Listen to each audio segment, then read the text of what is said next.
Good morning, student. Today we have a topic.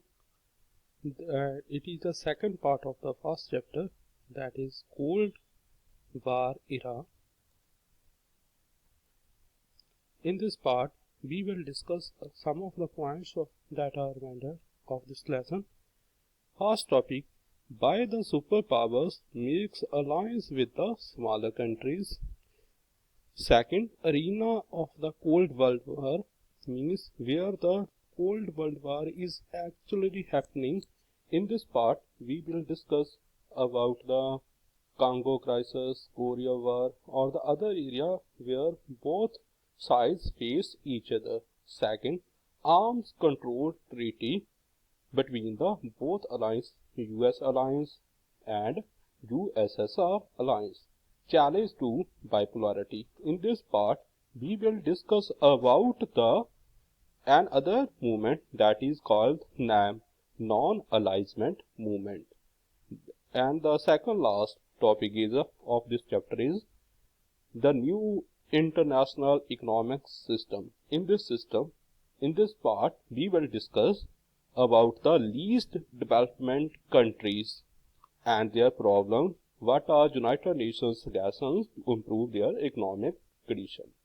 In the last part, we will discuss about the India's point that whether India's point about the World War are in its favor or it's against.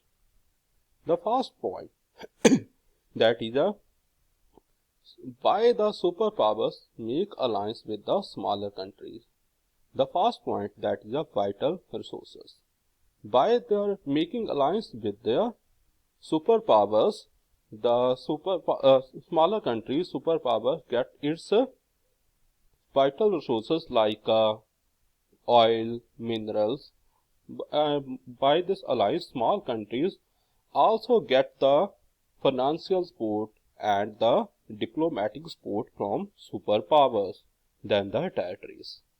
The superpowers use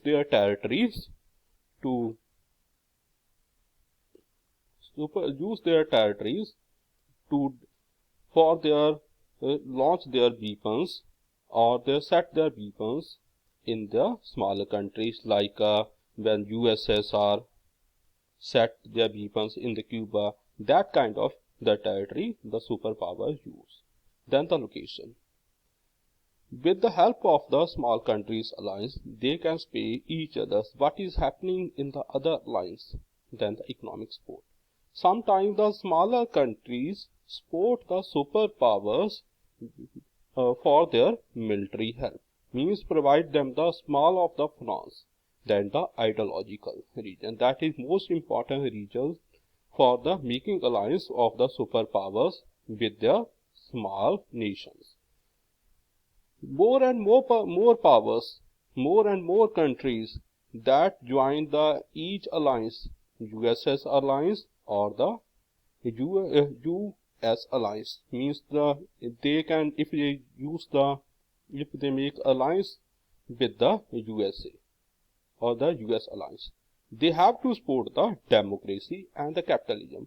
On the other side, if they join the USSR group, then they have to support uh, they have to support the communalism, they have to support the socialism. So this kind of the treaties, this kind of the ideology they are going to join. Now we have a talk about the arena of the Cold World War. Arena means area where the actual crisis is going to happen and the both between the both alliance, but they did not cross their limit, means both sides face each other in their point, in the given point, Korea, Berlin, Congo, Cuban, but they did not start the actual war. They did not start the military war, they did not start the nuclear war. In the first time, in the 1950 to 1953, both sides face each other in the Korea crisis between the North Korea and South Korea. Then the other point, the area they have to face each other, that is in the Berlin crisis. In the 1960, both sides fought the Congo crisis. Then in 1962, when the USSR set their missiles in the Cuba, then they both countries set their weapons with each other against each others. Now, what was the effect of the common life due to the arenas of the Cold World War? Lot of life was died. Lot of people died in the due to these kind of the wars, in the Korea War, in the Vietnam War, in the Afghanistan War.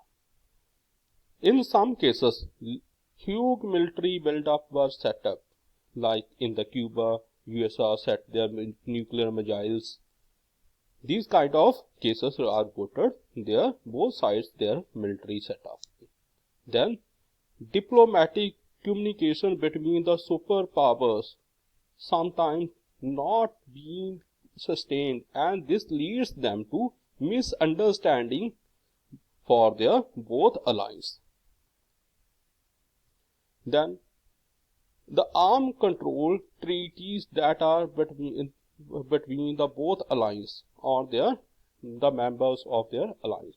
The first is LTBT, that is Limited Test Ban Treaty, that was signed in the 1963 in the city of USSR, Moscow. It was between the US, UK, USSR. In these treaties, the nuclear weapon testing is totally banned in the atmosphere, outer space, or under the water. Then another important treaty, that is NNPT. It divides the whole world into the two parts, the countries having the weapon or countries not having the weapon. According to these treaties, the states having the nuclear weapons and the other states stop the acquiring them. That means the countries who do not have any nuclear weapons, they have no right to buy the nuclear weapons. The purpose of this treaty to the state, the one which has manufactured, exploded the nuclear weapon or the tested its explosive before the 1st January 1967 have the right on their nuclear weapons, and the other countries do not buy or make its own nuclear weapons. According to this date, there are only the 5 nuclear weapon states. First is US, USSR, Britain, France, and China. It was signed in the 1st July 1968. Other treaties of the talk that was first is the SALT, Strategic Arm Limitation talk, and it was the talk, the first talk and second talk, first talk and then second talk. It was between the both Soviet leaders and the USSR president. It was signed in the Moscow for their put the check on anti-ballistic missile. It was signed on 1972.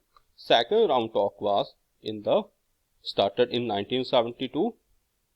It was between again the Soviet leaders and the USSR president. Its aim to cut down or limitation the offensive war weapons in the Vienna. It was the city of Austria. Then another treaty that was called the START 1, then START 2. These two treaties are signed. First treaty was signed in the 1991, second is 1993. Both are signed between the USSR president and Soviet Union leader, SSR leaders. Both treaties aim to cut or the reduction or limitation the offensive wars in the Moscow. Then the most important part of this lesson is challenge to bipolarity.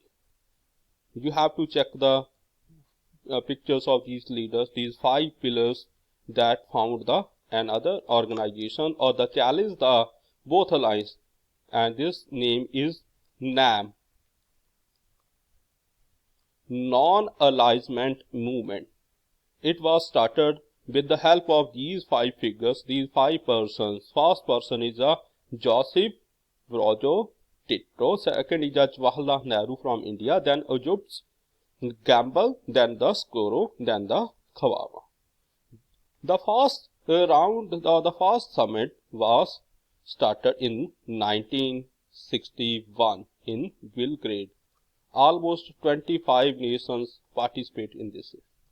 This is started due to the friendship between these five: Czechoslovakia, Joseph, India, Jawaharlal Nehru, and Egypt's Gamble. Then Indonesia's Koros and Ghana's leaders also supported them, and these five leaders called the five founders of NAM, Non-Alignment Movement. The aim to start this movement: first, to cooperate among the five nations; second, the growing the Cold War tension and its widening arena.